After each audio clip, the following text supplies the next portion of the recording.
Really, honestly, every week leading up to camp, something went crazy. Every Wednesday, it felt like a gut punch of like, okay, are we still going to be able to do this? Welcome to Beauty and the Gi, the podcast about jujitsu and life on and off the mat. I'm Jen Eads, a white belt full of curiosity and questions about all things jujitsu. And I'm AJ Klingerman, a Brazilian jiu-jitsu purple belt, obsessed with jiu-jitsu. What are we talking about today, AJ? We're talking about camp, role model women's only grappling camp. Great. I can't wait to hear all about it since I only got to be there on Friday afternoon. So I have a lot of catching up to do. Yeah. It was great. I mean, first of all, let's just say I'm so glad we were able to pull it off. I am too. I felt like really, honestly, every week leading up to camp, something went crazy. Some announcement would be made or some, just various things like Origin canceling their camp. Right. Just, big things. Just every Wednesday, it felt like a gut punch of like, okay, are we still going to be able to do this? But we pulled it off. Thank goodness. How many people ended up coming? So we had a little over 100 women. Oh, wow. And like 26 kids. Nice. Yeah. Tell me about the kids, because this was the first year. Yep. For so that. we've always had like a couple kids. So like a couple of my women have brought their kids in the past. Mm-hmm. But this was our first year to like do a kids session. They had their own room. They had all their own instructors. And it went great. Like I never had a kid that was like complaining like they didn't feel included. All of the kids said they made so many friends. Nice. Several of them asked me to make camp a week. They asked if we could do multiple camps a year. So they had an amazing time. That's exciting. Yeah. They really loved it. Like, I think they were exhausted for sure because it's exhausting for all of us. Oh, but yeah. Man, they did not want to leave. That's so good to hear. Yeah. It's definitely, I'm going to be excited to bring them back and bring new kids in next time for sure. How about grown-up camp? Grown-up camp was amazing. I think we know this about me, but I am a crazy person. I do know this. There were some surprises. Yeah. So first of all, let's talk about like the workshops. The workshops went great. Uh-huh. I think Jess went first and she was talking about strength programming. Uh-huh. And I was so impressed by how many women had their notebooks out taking notes. I just thought that was really good. Like just to see them all like just feverishly writing and And like at one point she was like, is this boring, you guys? And I was like, look around, like, look at them taking notes. Like they're loving this. I can't remember if Natalie went next or if we did. I don't remember the order. I think we did. And that had a lot of good interaction. We talked about like building a women's team. Mm-hmm. And we talked about it from both the standpoint of owner and coach and student, because it's really all of our responsibilities to help build that group. And maybe we can talk about that sometime, like do a further podcast on. Oh, yeah. I think Definitely. that'd be good. Yeah. And then Natalie talked about nutrition. And it's pretty funny because like almost, I would say multiple times a week, Risser will be like, Natalie said, and call me out on something. Like, all right. So we're quoting Natalie Boss on a regular basis. Oh, that's fantastic. Yeah. So it went really well. And then Q&A. So for the Q&A, it was the four of us that led the workshop. So Jess Sunier, me, Risser, and Natalie Boss. And then we brought up Hilary Van Ornum and Rachel Casillas because they were the two black belts that were there.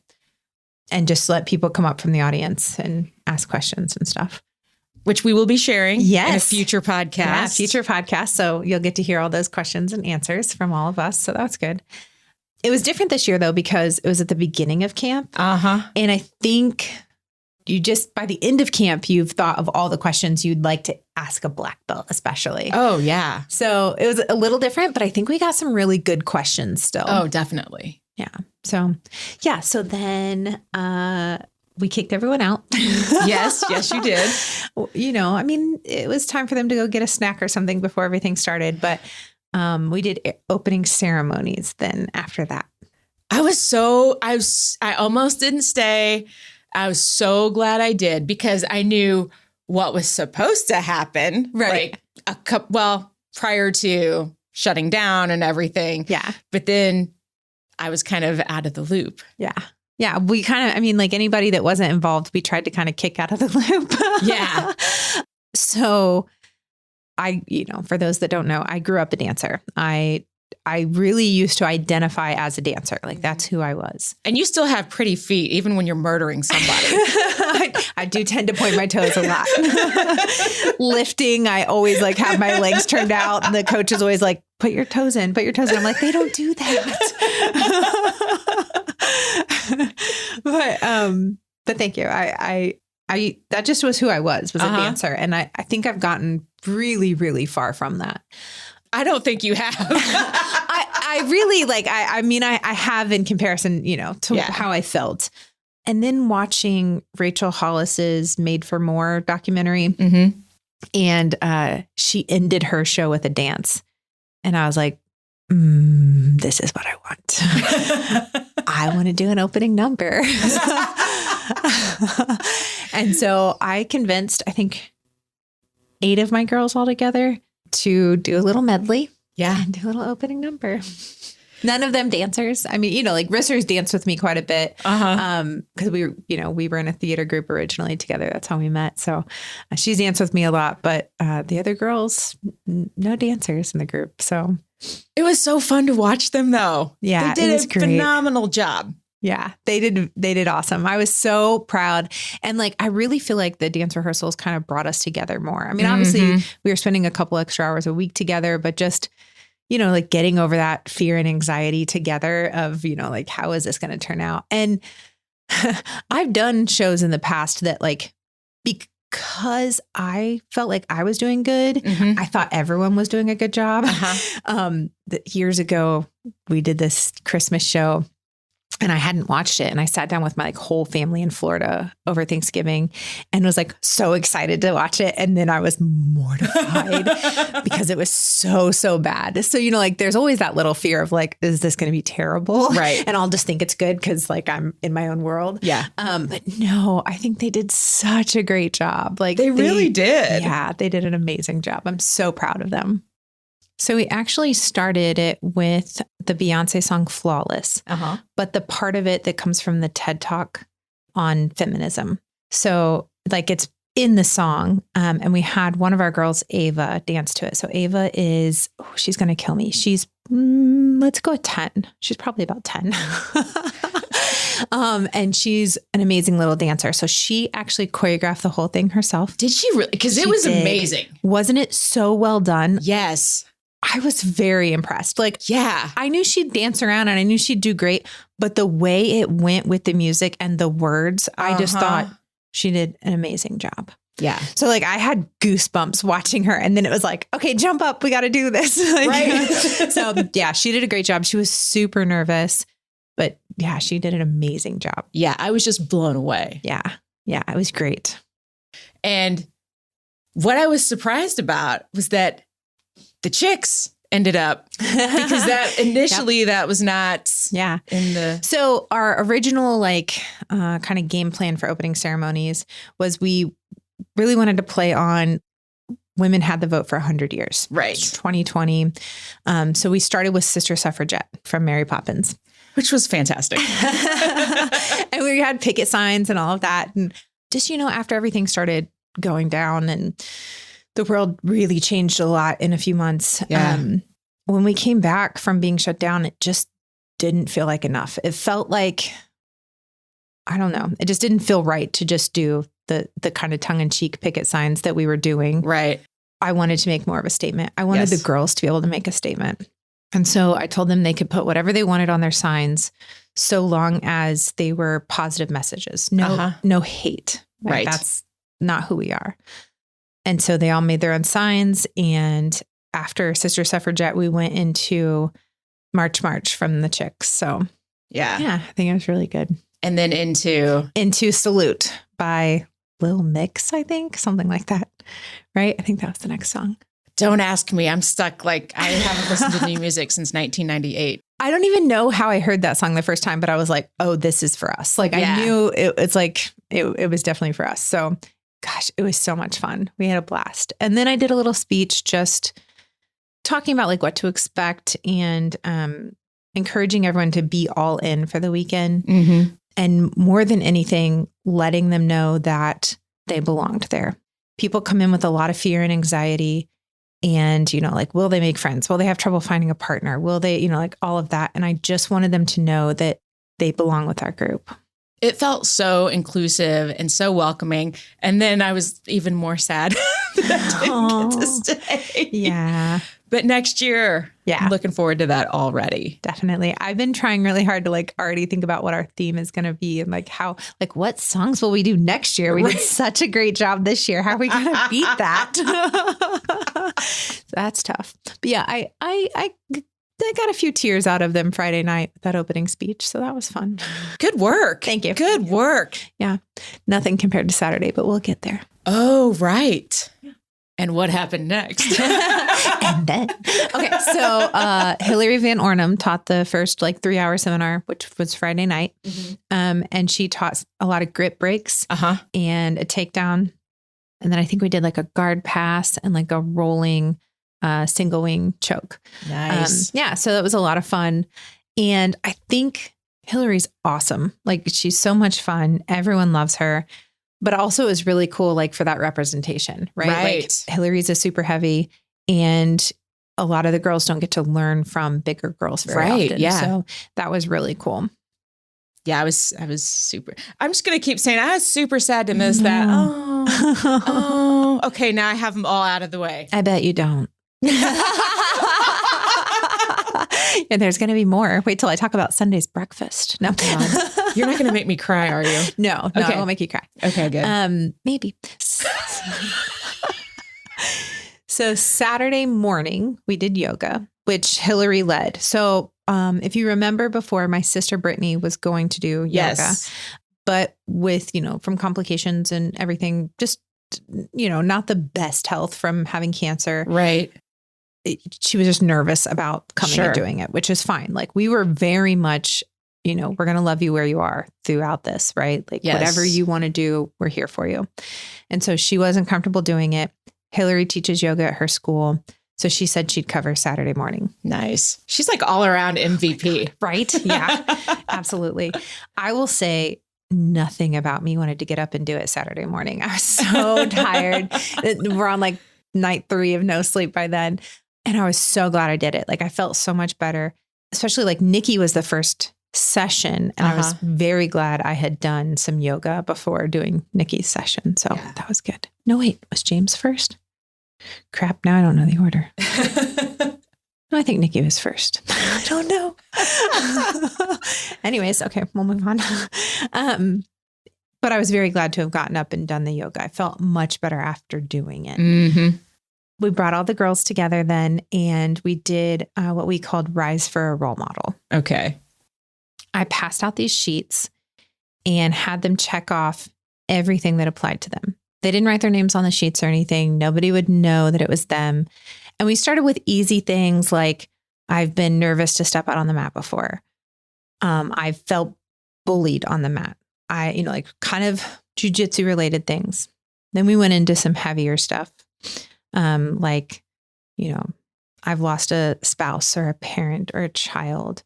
I've been sexually assaulted. I've been, beaten. I hate the way I look. I've been suicidal. I've attempted suicide. Like we got into some really heavy stuff. Ended with jujitsu. I met some amazing people in jujitsu. Jujitsu saved my life kind of things. Mm-hmm. We folded it up a few times and we just started passing them everywhere. Just pass it, pass it, pass it, pass it, pass it until you have no idea where your sheet is or who has your sheet or whose sheet you have. And then I stood up and I read each sentence. And when I read the sentence, if the sheet you had that checked off, people stood up. And that was insanely powerful. Like I didn't know how hard it was going to be for me. I wished I'd memorized the sheet because a few in, I already couldn't read through my tears. Oh my gosh. And, like the sexual assault one, you hear the stats of sexual assault and you see the amount of women in the room and it's a very different picture. Oh, I'm sure. And then like suicidal thoughts, I bet 80% or more of the room stood up. And that got me a lot. Like, I'm sure. Like some of the girls were like, Rissa was like, I thought I was going to have to take over for you. Like I couldn't hardly get through it, but I did. There was a lot of tears and it was really hard, but it was good because it was talking about like, you don't know what someone else is going through. You don't know. Like, look around, like your teammates are struggling. And I think that was very powerful to know, like, what's in your head, all the things you're going through, but you don't realize how much the people around you are really having a hard time. Yeah. And I don't know. I just think it was extremely powerful and extremely connecting. Oh, I'm sure. Yeah. So I'm very glad we did it. Starting the day with it, though, I don't know that I ever recovered. I really don't. That's heavy. It was very heavy. I think it was very important. But then, so like, all right, we got to shake it off a little bit. It's time for the first session, like we gotta move on. And Nikki was the first session. We did some of her panda guard stuff, which was a lot of fun. I really enjoyed that. And I actually got to do a private with her the next week. Oh, fun. And do a whole bunch more entries. And that's probably one of the best privates I've ever taken. Really? Yeah, it was great. She really let us set the pace. So it wasn't like, here, let me teach you a thing or two. It was like, okay, we did that once. We got it. Let's do, like, not that we perfected it, but we understand it. Let's move on. And we just blew through it. Like it was really good private. So really enjoyed her session. Then we had like 2.5 hours for lunch. And we did like a Mighty Dame meetup for lunch. Oh, fun. Yeah, that was a lot of fun. And, Tori got to kind of talk about like who the Mighty Dames are, how they came together, all that kind of stuff. So that was really cool. Very cool. Yeah. And then James taught the afternoon session. And it's funny because I requested 50-50. Like, I figure he's my husband. I get to tell him whatever he wants to do. And also, so if you don't know, Hanette Stack was supposed to be in that spot. And we lost her the week before camp. And James was kind enough and available enough. It's convenient the right price. To have him around. Yeah, it really is. So he taught 50-50. And I really thought he would teach leg attacks from 50-50, but he didn't. He did teach a couple and he taught some sweeps and it was really good. Like the couple. Are you surprised by that? No, not at all. Stupid James is good at everything. But like, it was kind of funny because people were struggling with the two like toe holds that he taught. And so I got to go around and help a whole bunch of people. So I got to practice it so many times and I was like, I've got this. Like, oh, good. Okay. I've got this really well. So that was a lot of fun for me. But I was still very emotional. I'm sure. So at the end of his session, after pictures and everything, I went up and thanked him, kissed him. And I was like, I got to go up to the room and shed some tears. And he was like, are you okay? And I was like, yep, it's been emotional. And, like, there's just comes a point during camp where you're like, am I doing a good job? Is this going well? You just we had some problems with the mats and it just started to be like, you haven't slept in days and you just aren't sure. You start to question yourself a lot. So went up and shed some tears. And did that help? I would like to say yes. Well, so then James came up and everything, and I had to get ready for the party because we did a 20s theme party. Right. And the pictures were so good. Oh my God. Everybody looked so cute. Yeah. Like it was a lot of fun. But like, I didn't really want to go to the party at that moment. Like I was still just like, I just want to hide in my bed for a little bit or cry in the shower some more, whatever that looks like. And, obviously I'm the host of the party. I've got to shake it off and go. And I had, as I do, some great playlists. Of course. So we started with Postmodern Jukebox for like an hour. Oh, I love them. I do too. And it's all, so it's all music you recognize. But it's all almost done in that like 20s style. They're so cool. It was perfect. It was like perfect. And then we went into dance music. And then, I was fine because I was doing the cha-cha slide and the, Cupid shuffle and even the Macarena because Mariah requested it. And so, but, then you just let it loose and it was, dance it off. It was fine. So yeah, it was a good time. How about Sunday? Sunday. So we didn't do yoga Sunday morning. It was really funny because on like the forms that I had people do when they leave the surveys, people were like, I'd really like yoga to be both days. And I'm like, well, it was supposed to be, but another time we'll do it both days. But it gave us more time for breakfast, which was nice. So we had an omelet and waffle bar for breakfast, which was fantastic. But I know what's coming. Right? And Rachel thought I was so evil for giving them all waffles and omelets before her. I got to say, I'm with Rachel on that one. Well, I didn't do Rachel's warm up, so I was fine. I was working at that time. I couldn't. She was laughing so hard. But yeah, so we did have omelets and waffles and they were delicious. Because I saw it on social media and I was like, oh, no. All right. In hindsight, I should have done that a different time. But no one threw up. So I guess it was fine. Oh, then it's totally fine. Yeah, it worked out fine. Oh, now Rachel's like, I'm going to have to work them harder next year. Exactly. It didn't work them hard enough. And she's so funny. Like there becomes a point where I'm like, Rachel, we have to move on from warm-ups. You're still making them do warm-ups. And she's like, okay. And then does like 5 more things. Because, she's got to do the grab them by the haunches thing and make them, Oh, the jumping over. The flipping over. Yeah. I remember that from last year still. I'm still traumatized. You're traumatized, but like you tried it, right? And you would have never thought you could try it. No. That never. was what like, who was it? Krista Fernando. She did it and was like. So explain it for anybody that hasn't. So basically you're like in the guard and you grab them by the hips. You put your head on one side and kind of like flip over them. So then your feet are on the ground above their head and then you walk around. It's scary. It seems scary, right? Definitely. Yeah. But like people that never thought they could try it, tried it. And Rachel was like literally like pulling people over sometimes. But yeah, like Krista Fernando had somebody film it while she did it. And she like screamed. She was so excited that she got it and everybody applauded. And like, it was just great. Like, that's we're all in it. Yeah. So no matter how in shape or out of shape you feel, you can do it. You just have to try. Exactly. Yeah. No matter how many waffles and omelets. Right. But yeah, so her session was great. Also, the whole weekend we did Zoom.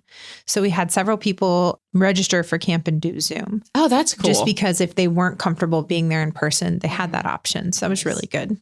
And then, of course, we did closing ceremonies and did more dancing. You did? Of course we did.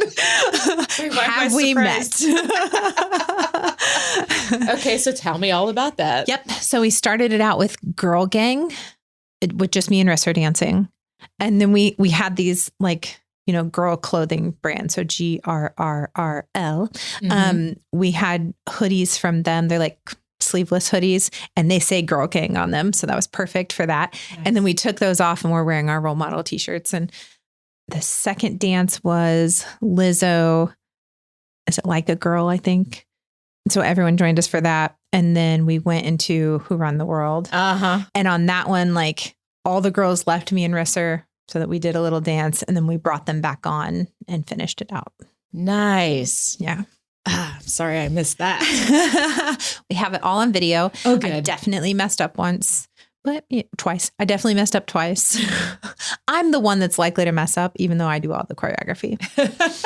I just start thinking about other things like. Really? At camp? I know. I can't imagine anything else would be running through your head. Like make sure the surveys go out. And yeah. So it was great. We had such a great time. And then finally, after it was all over, I got in a little bit of jujitsu and got to do 4 rounds. Oh, good. 2 with Risser, of course. One with my girls, Casey. So somebody I could roll with all the time anyway. And then one with Tori. So good. Nice. Yeah. Yeah. Good. So, yeah, it was a blast. So y'all ready for next year? Yes. So that was one thing I didn't mention. After the party, Rissa and I stayed up until 2:30 or so in the morning planning next year's camp. Oh my gosh. Just talking about all the things, like where we would hold it. Like, are we going to change hotels? Do we like this hotel? Like, who are we going to have? Like, what kind of workshops do we want? P.S. I have those workshops booked already. What instructors do we want? I mean, like on and on and on. Mm-hmm. So yeah, we were up super late planning next year's camp. I'm not even surprised by that. How could you be?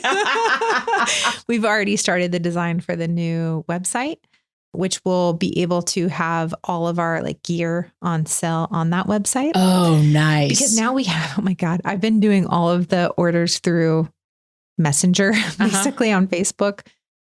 So this will be good to have them be able to like order online. Right.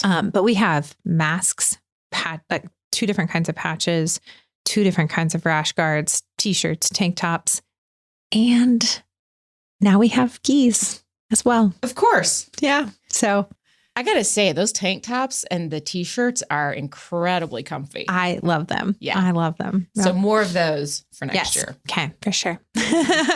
That's my request. That's your request. On it. And we don't know a date yet. We don't know a date yet. I think based on the poll we did on Facebook that it'll probably be in June. Okay. What I can tell you is it won't be the 3rd weekend of June because that's Father's Day. Mm-hmm. That seems wrong for those that have fathers. Yeah. Or, you know, husbands with kids or whatever. So neither affect me a ton. And probably not the 1st weekend either because that's my wedding anniversary. Yeah. So my guess is it'll probably be the 2nd or 4th weekend in June. Okay. Assuming the venue is available and all of that. Yes. So we're going around checking out other venues just to make sure we're getting what we want. Mm-hmm. Because really, here's the thing, like we want a bigger space next year. Of course. Right? I mean, we already have 60 people registered for camp next year for 2021. And that doesn't include anybody that was at camp this year. And it doesn't include anyone that like those people want to bring with them next year. Oh, wow. So we need more room. We're going to need a bigger boat. We're going to need a bigger boat. Yep. For sure. More mats, bigger boat. All right. I am all in for that. Yes. I'm so excited. I asked when I was booking the workshops, I was like, is it too soon to be excited for camp? I mean, it probably is, but I can't help but be excited already. I'm already excited. And I think part of it is because I didn't get to go and experience all of it this year. And like, it was great to see it happening, but there was that total FOMO and like, oh, I'm missing out on all the cool stuff. Yeah. You know, we talked about it at the beginning, but Origin canceled their camp and it would have been like this past week. And Nicole Beach that works for Origin, she rewrote like the however many signs of grief about like missing camp. Oh yeah. And I thought that's pretty, pretty accurate. Like if you could take that for the people that didn't get to make it to role model camp, like just you're excited, you're pleased that everyone's getting to do it, but still like just bummed that you didn't get to be a part of it. So next year, just know my goal is always to make them bigger and better. So always. So, like you might have missed this year, but next year is going to be even better. With a bigger opening number.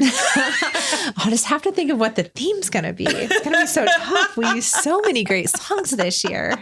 It will come to you. I have no doubt. It will. And I don't think I'm not always thinking about it because I am. I'm like every song. I'm like, no, that's it. No. Oh, you'll know. I'll know when it comes. Exactly. The girls are all ready to start rehearsing. That was funny. So like in the intake forms, I asked everybody what they were most nervous about for camp. Mm-hmm. And all of the girls in the dance, almost all of them, put that they were most nervous about dancing. Oh, if I would have been there, that 100% would have been me. Yeah. Like beyond camp, when you ask what they miss the most, they miss the rehearsals and dancing. They were fun. Yeah. Yeah. So I felt ridiculous. Right? But it's like, it's one thing to be bad at jujitsu, right? But that was a whole new level of bad for me. But typically what I tell people is like, so long as you're having fun, the audience is having fun. True. You know, like you just, you perform and you cover. You mess up, you just keep going on. Like, exactly. Probably no one noticed I messed up. I noticed, but probably no one else did. And if they did, who cares? I'm still up there doing it. Exactly. I've lost jujitsu many times in front of people. So what's the difference? At least I wasn't unconscious when I messed up the dance. There you go. I've been unconscious in tournaments a time or two. It happens. It happens. Yeah. As long as it's not while you're dancing. That's right. Great. Yeah. That'd be much worse. Fall off the stage. That'd be awful. Do we have any on and off the mat tips from camp that you would like to share? Well, I think on the mat would be, just recognize that people are going through a tough time. Mm-hmm. Everyone, whatever that is, just try to be more forgiving, give more grace. Check in on your teammates if they aren't training, like what's going on. Are they okay? Yeah. So just be a better teammate and better friend. Yeah. I guess that kind of goes for off the mat too, but it does. All right. We'll leave it there and look forward to 2021. Yeah. And we'll see you on the mat.